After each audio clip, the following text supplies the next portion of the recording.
Hi, it's Dr. Jason Jones. Welcome to our video today. Today we're going to be talking about the dreaded word, arthritis.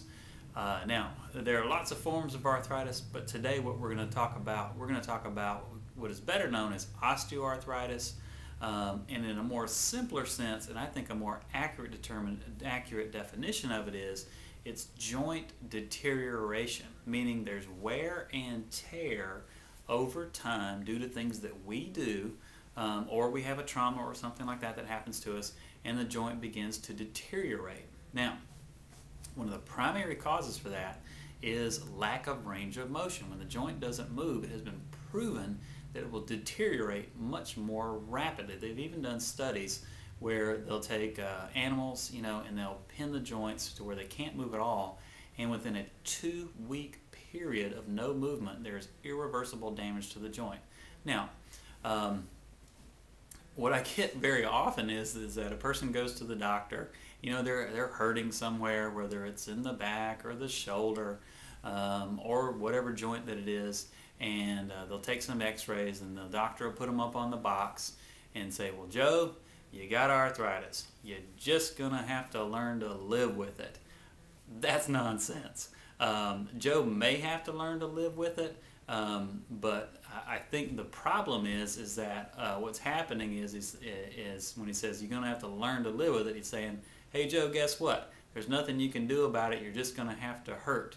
And quite often, they prescribe some sort of pain-killing drug or something like that. But just because a person has joint deterioration does not mean that they have to be in pain or hurt. I've seen it many, many times. And I'll give you some real simple logic to look at. And that is that does that person hurt constantly? If they don't hurt constantly, meaning it's worse with movement, or when they're laying down it's fine, or when they're standing it's fine, and boy, it really kills me only when I'm sitting, I'll give you a hint.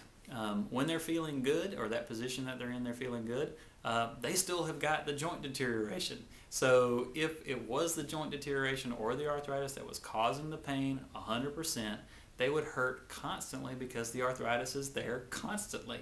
It just makes total sense. So it's not a death sentence when the doctor says, hey, you got arthritis, you're going to have to learn to live with it, Joe. I think that's total nonsense. But let me show you what it looks like. Let me show you, let's come over here with me, and we'll show you what joint deterioration looks like. Okay, so here are a few spine models, and if you'll see the one here on the left, that is a very nice looking model. You'll notice that the disc is in good shape, the vertebrae, the height is good, and the spacing in between where the other disc is in good shape as well. On the back of it, you'll notice that the joint movement is good. Through there they move back and forth.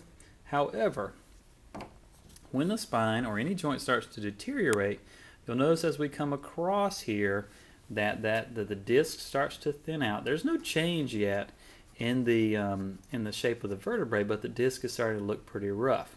Now we come over again, and this is the next stage. Notice the disc starts to look pretty rough. You don't see much of it down here, but you do see these jagged edges on here, and these are what we call bone spurs. And they can happen in any joint of the body, and the cartilage can deteriorate in any point of the body. And also what can happen is you go to this very next one, and you see it right here where they're looking really rough, and especially in the spine they can ultimately fuse, and that's not something that you want to see happen. So we go from looking really good to looking really bad, and this is not somewhere that you want to be right here. But just because you're here or even here doesn't mean that you have to live with that. There can be some help for you. So I know what you're thinking. That's great, Doc. I don't have to live with it. I don't have to live with the pain, and it's not a death sentence for me.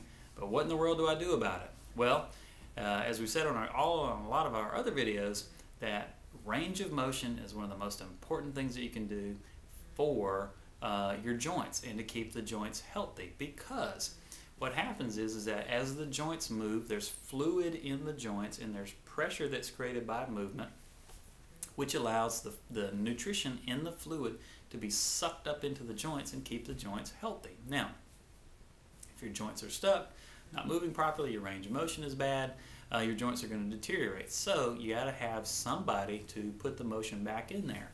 Now, as a chiropractor, that's one of the things that we do, and one of the reasons that what we do works so well is because we put range of motion into the joints.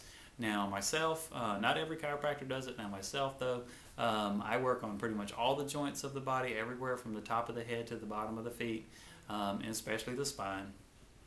But you've got to put range of motion into the joints.